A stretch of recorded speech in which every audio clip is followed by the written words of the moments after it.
Lord, alam kong Ikaw lang ang makakapagbigay ng aking kailangan. Panginoon, salamat sa bagong simula ng araw.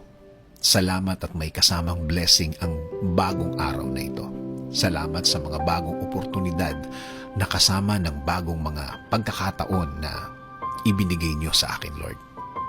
Alam kong nakikita mo ang mga problemadong araw ko, Lord. At alam kong alam mo din na marami akong problema sa mga nagdaang araw. Alam kong nakikita mo din na malungkot sa mga araw na ito. Alam ko din, Lord, na Ikaw lang ang makakatulong sa akin. Patawad, Panginoon. Minsan kasi nakakalimutan ko na kaya mong baguhin ang aking sitwasyon. Alam kong kaya mo akong tulungan. Pero imbis na umasa sa iyo, umasa ako sa aking sarili. Umasa ako sa mga kaya kong gawin. Umasa ako sa aking lakas. At alam na alam kong kulang ito.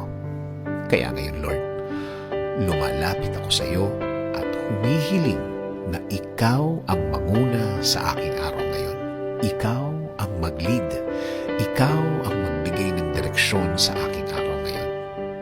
Ikaw ang mag-provide ng ways para mabigyang solusyon ang aking mga kinakaharap ngayon.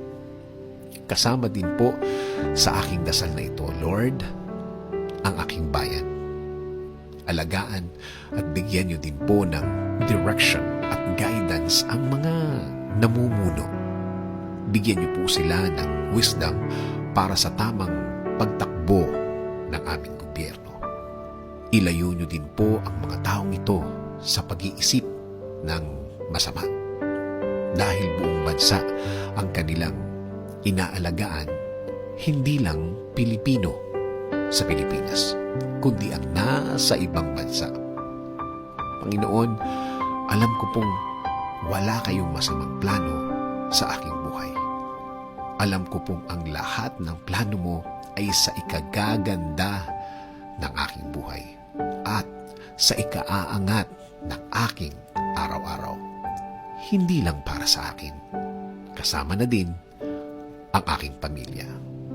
Please continue to give me guidance. Please continue to give me protection. Please continue to lead my life, Lord. This I ask in Jesus' name. Amen. Sabi nga sa Isaiah 30:21, whether you turn to the right or to the left, your ears will hear a voice behind you saying, "This is the way, walk in it."